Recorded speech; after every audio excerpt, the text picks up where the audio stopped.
Bismillahirrahmanirrahim. Assalamu alaikum warahmatullahi wabarakatuh. Hope that you all will be fine in the best of health and iman.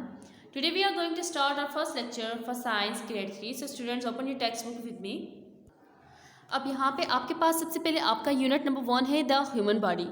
अगर आपको याद हो students, तो हमने grade 2 में भी ह्यूमन बॉडी को स्टडी किया था। अब हम यहाँ पे इसके डिफरेंट जो है पार्ट्स उनको स्टडी करेंगे। Your body is like a wonderful machine. आपकी जो बॉडी है वो एक हैरानकुन मशीन की तरह काम करती है।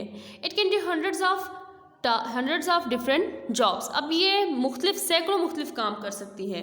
फॉर एग्जांपल, अब जैसे इंसान ने रोबोट बनाए, अब इंसान रोबोट को जो टास्क देगा, रोबोट वो टास्क करता है। ठीक है, तो जैसे रोबोट एक मशीन है और रोबोट को बनाने वाला इंसान है, इसी तरह अल्लाह ताला ने इंसान को तख्लीक किया और इंसान को मुख्तलिफ काम करने की सलाहियत दी। These jobs are done by different organs and system। अब हर मुख्तलिफ काम करने के लिए अल्लाह ताला ने उसका मुख्तलिफ ऑर्गन रखा है, मुख्तलिफ एज़ा उसके रखे हैं और मुख्तलिफ उनके सिस्टम्स रखे हुए हैं। The organs and systems perform different functions but they all work together।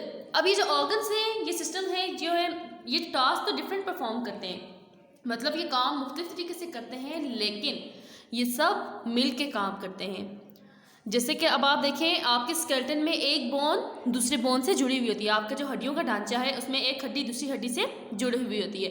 इसी तरह अगर आपके इंसान के बॉडी पार्ट्स की बात की जाए तो हमारा हर बॉडी पार्ट दूसरे बॉडी पार्ट के साथ जुड़ा हुआ है। जैसे हमारी आंखें हमारे मुंह पे हैं, हमारी नाक हमारे मुंह पे है, हमारा मुंह जो है वो हमारी गर्दन के साथ अटैच्ड है, फिर गर्दन हमारे आगे हमारी शोल्डर्स के साथ, फिर इस तरह डिफरेंट पार्ट्स के साथ अटैच्ड है। अल्लाह ताला ने इंसान की बॉडी को पूरे एक फ्रेमवर्क में अरेंज करके रखा हुआ है। Human brain. The brain is the control centre of the body. अब ये क्या है? बॉडी का कंट्रोल सेंटर है। हर कमांड, आप कोई भी काम करेंगे आप तो वो किसकी मदद से करेंगे? जब तक आपका ब्रेन आपको उस चीज़ का कमांड नहीं देता, उस चीज़ का ऑर्डर नहीं करेगा, आप वो काम नहीं कर सकेंगे।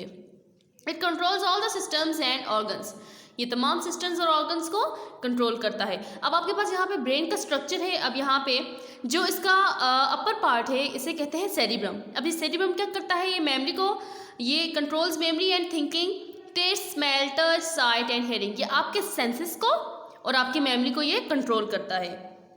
उसके बाद अगर यहाँ पे थोड़ा सा लोअर पार्ट इसका देखा जाए तो ये है सेरिबेलम। अब सेरिबेलम क्या करता है? ये आपके मसल्स को कंट्रोल करता है। इसकी जब तक इसका कमांड नहीं होगा, जब तक इसका कंट्रोल आपके मसल्स पे रहेगा, आपकी बॉडी जो है वो एक्टिवली काम कर सकती है। इसके बाद है लास्ट पे, ये जो आपको एक पाइप टाइप शेप नज़र आ रही है, इसे कहते हैं मेड्यूला। मेड्यूला का टास्क क्या होता है? ये it activities of the heart, stomach, kidney वगैरह। ये किसके एक्टिविटीज़ को कंट्रोल करता है? आपके हार्ट, आपके स्टोमक, आपके किडनी के। उसके बाद है आपके पास सेंस ऑर्गन्स। सेंस ऑर्गन्स क्या है? आपके हवास।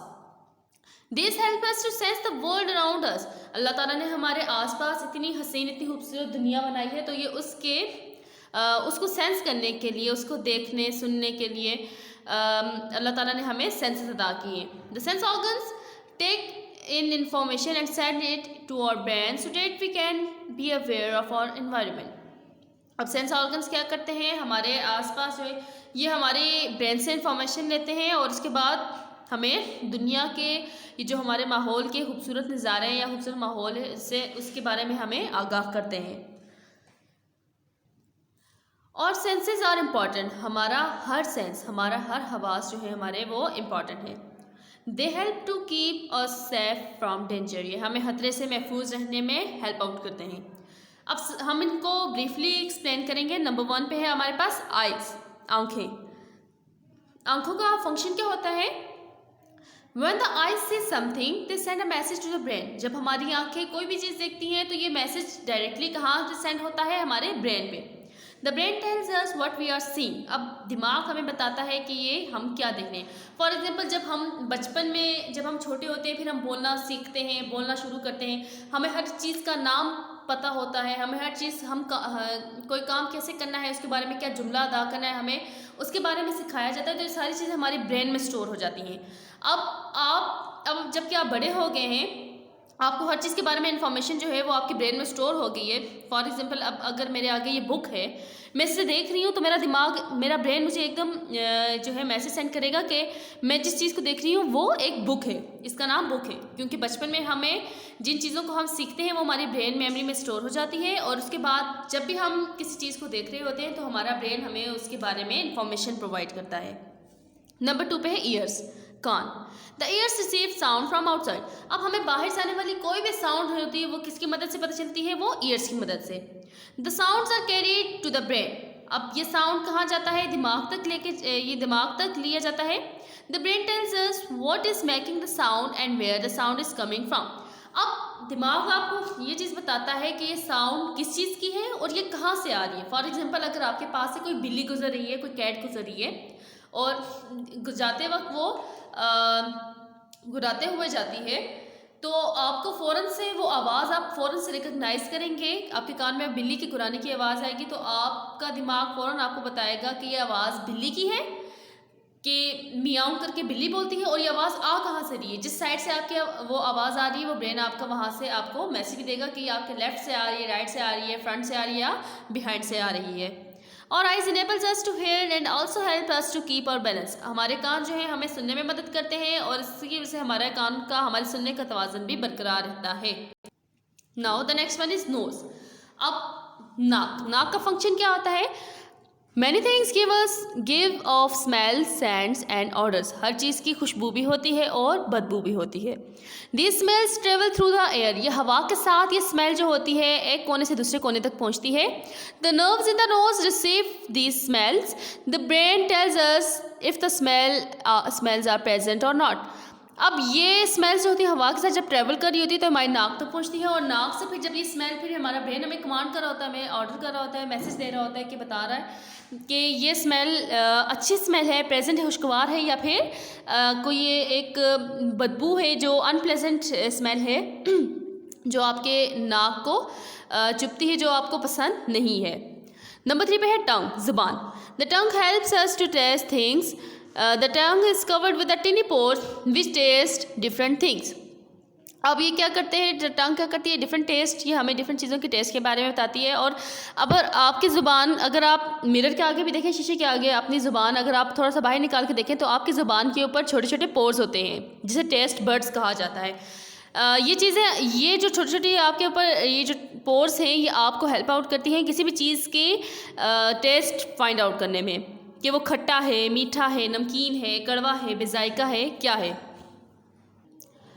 We can tell if something is sweet, sour, bitter, salty or hot. The tongue also help us to talk.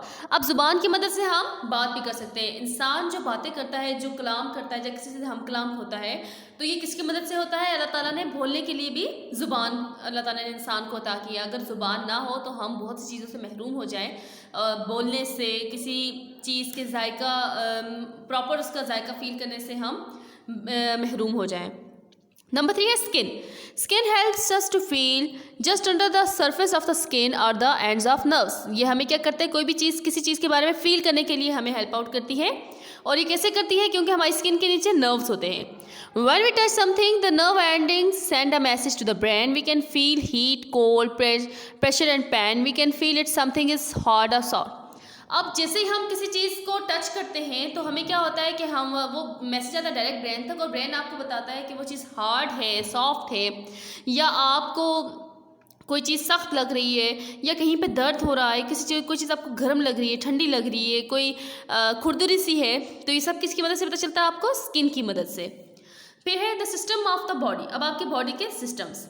The organs and the parts of the body form different system. अब जो आपकी body के organs हैं और different parts हैं वो आपकी body के सिस्टम्स को तश्कील देते हैं, इनको बनाते हैं। नंबर 1 है स्केलेटल सिस्टम एंड नंबर 2 है मस्कुलर सिस्टम। अब हम यहाँ पे 2 अलग अलग सिस्टम्स को पढ़ेंगे। अब जैसे कि आपको पता है कि ये बोन्स हैं, ये अल्लाह ताला ने इंसान को हर काम करने के लिए बोन्स दी हैं। अगर बोन्स ना हो तो हम कोई भी काम ना कर सकें, इवन कि हम खड़े रह भी ना सकें, हम खड़े भी ना हो सकें। और अब इन बोन्स को काम करने के लिए कौन हेल्प आउट करता है? वो होती है मसल्स। मसल्स आपकी बोन्स को कोई भी काम करने के लिए हेल्प आउट कर रही होती है। ये देखें, जहाँ पे आपको रेड एरिया नजर आ रहा है वो आपके मसल्स है, आपके पट्टे हैं। The human body has a framework of bones called the skeletal system. अब जो स्केलेटल सिस्टम होता है वो किससे बना हुआ था? वो आपकी हड्डियों का, हड्डियों के ढांचे को, हड्डियों के जो सिस्टम है इनके डिफरेंट जो पार्ट्स हैं और उसके जो डिफरेंट टास्क है उसको क्या कहते हैं? जब हम उसको एक फ्रेमवर्क में स्टडी करते हैं तो वो स्केलेटल सिस्टम कहलाता है। The bones of the body make up the skeleton. अब आपकी हड्डियाँ जो है वो आपका स्केलेटन बनाते हैं। The bones give the body a strong framework and they support the body and protect the body in parts inside. अब ये आपकी बॉडी का एक स्ट्रॉन्ग फ्रेमवर्क देते हैं और आपको हर चीज़ से ये आपको मजबूत बनाते हैं और हर चीज़ से आपको महफूज रखते हैं। अब देखें जहाँ पे ये आपकी खोपड़ी है जिसे आपको स्कल कहते हैं, ये स्कल की हड्डी है। ये आपके जॉ बोन्स है, जबड़े जिसे कहा जाता है, उनकी बोन्स हैं। ये आपकी रिब्स, आपकी पसलियाँ वगैरह हैं। ये आपके अपर आर्म बोन है, ये देखें बाजू से ऊपर का हिस्सा, और ये बाजू के नीचे का हिस्सा जिसे लोअर आर्म बोन कहा जाता है। अब ये आपके फिंगर की बोन्स हैं, यहाँ आपकी स्पाइन है, हिप बोन है, थाई बोन है यहाँ पे आपकी, ठीक है। और यहाँ पे आपकी नी कैप है, घुटना जिसे कहा जाता है। ये आपकी हील्स हैं, एड़ियाँ जिसे कहा जाता है। और यहाँ पे आपके टो बोन्स हैं जिसे आपके पाँव की उंगलियों की जो हड्डियाँ होती हैं वो। अब यहाँ पे हम मस्कुलर सिस्टम को स्टडी करते हैं। The muscles make up the muscular system. This system work closely with the skeletal system and form part of body's framework. Muscles allow us to move different parts of the body. ये आपकी हड्डियों को कोई भी काम करने में help out करती है। इसकी वजह से आपके बॉडी जो है, आपका जो स्केलेटन फ्रेमवर्क जो है वो इजीली कोई भी टास्क परफॉर्म करता है। इसी तरह आपके पास दो सिस्टम और हैं, एक है डाइजेस्टिव सिस्टम और एक है सर्कुलेटरी सिस्टम। डाइजेस्टिव सिस्टम क्या होता है? अब डाइजेस्टिव सिस्टम क्या होता है? आपका जो निज़ाम हाजमा होता है, आपके निज़ाम हज़म जिसे कहा जाता है, उसे डाइजेस्टिव सिस्टम कहा जाता है। The stomach and the channels through which food passes and are called the digestive system. अब वो तमाम सिस्टम जिससे आपकी फूड जो है वो आपके मुंह से लेके आपकी बॉडी तक एनर्जी रिलीज होने तक जितना भी वो टास्क परफॉर्म करती है उसे डाइजेस्टिव सिस्टम कहते हैं। Starting from the mouth, this system includes the stomach, the liver and the channels which food passes through. अब ये मुंह से शुरू होता है और इसके बाद आपका स्टोमक है, आपका मैदा, आपका जिगर और वो डिफरेंट चैनल्स, वो डिफरेंट ज़रिए जिनके थ्रू आपकी बॉडी जो फूड जो है आपकी बॉडी तक पहुंचती है, वो उससे आपकी बॉडी तक रसाई मिलती है। अब यहाँ पे आप देखें, ये आपके पास एक जैसे बच्चे की डायग्राम आपको दी गई है। यहाँ पे बताया जा रहा है कि देखें, हम यहाँ माउथ से हम फूड तो लेते हैं, उसके बाद फूड जाता कहाँ है? ये आपकी फूड पाइप है माउथ से अंदर। इस पाइप के थ्रू वो फूड अंदर जाता है और यहाँ पे जाके वो स्टोमक में पहुँचता है। स्टोमक में पहुँचने के बाद उसके क्या होता है, यहाँ से इसको आधी एनर्जी यहाँ पे उसको लिवर में जो होती है वो रिलीज़ होती है। उसके बाद वो खाना वहाँ से जितना वेस्टेज आता है वो आपके इंटेस्टाइन्स के थ्रू, स्मॉल इंटेस्टाइन या लार्ज इंटेस्टाइन जो है उसके जरिए वो एक्सक्रीट हो जाता है। अब यहाँ पे है आपके पास सर्कुलेटरी सिस्टम, निज़ाम गर्दिश। Blood is pumped by the heart to all parts of the body. अब आपकी बॉडी में तो क्या होता है, दिल जो आपका हार्ट होता है, आपका दिल होता है, ये ब्लड पंप करता है और आपकी तमाम बॉडी तक ये बॉडी पार्ट्स तक ये ब्लड पहुंचाता है। The blood circulates around the body through veins and arteries. अब ये वेन्स और आर्टरीज के थ्रू जो होता है ये आपकी बॉडी के हर हिस्से तक पहुँचता है। अब ये ब्लड जो है वो वेन्स और आर्टरीज के थ्रू पूरी बॉडी में पंप हो रहा होता है, आपकी रगें और आपकी शरीयानें, ठीक है। रगें क्या होती है, आपकी वेन्स क्या होती है। अगर आप अभी भी अगर आप अपना बाजू देख लें या आप अपनी टांगें देख लें तो आपको ब्लू कलर की जो आपको वहाँ पे लाइंस शो होंगी तो वो आपकी वेन्स हैं। आर्टरीज क्या होते हैं, आर्टरीज का कनेक्शन डायरेक्ट दिल के पास से होता है। वो दिल की वो पाइप्स होती हैं जिससे ब्लड जो है वेन्स तक पहुँचता है और वेन्स उसको पूरी बॉडी तक लेके जाती हैं। These along with the heart make up the circulatory system। अब ये सारा सिस्टम मिलके क्या बनाता है, सर्कुलेटरी सिस्टम। किसका? ब्लड का। ब्लड की ये जो खून की गर्दिश का सिस्टम है ये इन वेन्स और आर्टरीज की मदद से पूरी बॉडी तक अल्लाह ताला इस निज़ाम की गर्दिश रखता है।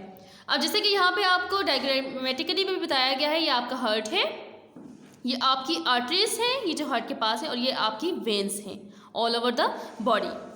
अब हम पढ़ेंगे रिस्पायरेटरी सिस्टम। रिस्पायरेटरी सिस्टम क्या होता है, ये जो हमारा इनहेल और एक्सहेल सिस्टम होता है, सांस लेने और सांस छोड़ने का।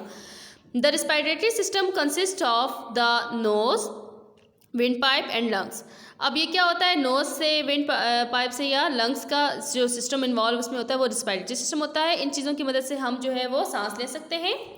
Air is pulled into the end pushed out of the body by the system. हवा हमारी बॉडी के अंदर और बाहर सिस्टम के थ्रू जाती है। In the lungs oxygen is absorb into the body, और लंग्स की मदद से क्या होता है, ऑक्सीजन जो है पूरी बॉडी तक पहुंचता है।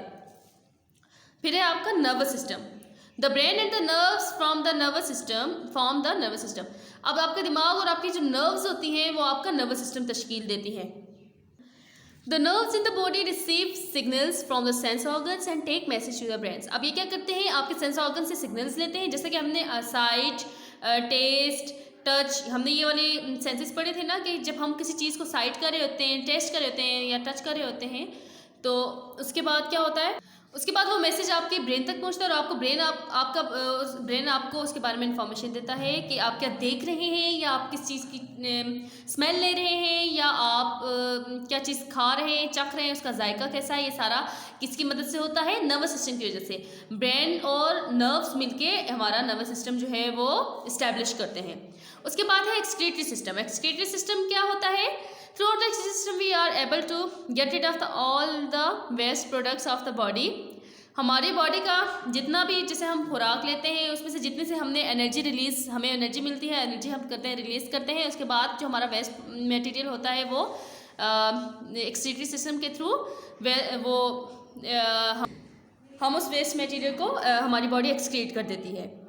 The lungs get rid of waste air, the kidneys get rid of urine, the skin gets rid of sweat। अब जिस तरह का ये एक्सक्रीटरी सिस्टम कहाँ से पॉसिबल है, ये आपकी लंग से, जो मतलब जब आप ब्रीथ इन कर रहे होते हैं, इनहेल कर रहे होते हैं एयर को, तो एयर के साथ जो उसके लिटिल पार्टिकल्स होते हैं, वेस्ट पार्टिकल्स जो होते हैं, वो लंग्स के थ्रू जो होते हैं एक्सक्रीट हम कर रहे होते हैं। किडनीज़ के थ्रू हम यूरिन को एक्सक्रीट कर यूरिन का एक्सक्रीट कर रहे होते हैं। और इसके अलावा जैसे हमारी बॉडी में जो एक्स्ट्रा डिस्चार्ज ऑफ वाटर होता है, जिसे हम स्वेटिंग कहते हैं, पसीना, तो उससे भी हमारे बॉडी का काफ़ी सारा पानी जो होता है वो एक्सक्रीट हो रहा होता है। सो स्टूडेंट्स, ये था आपका साइंस का लेक्चर नंबर 1। एक्सरसाइज करेंगे हम नेक्स्ट लेक्चर में इंशाल्लाह। अल्लाह हाफिज़, फ़ी अमान अल्लाह।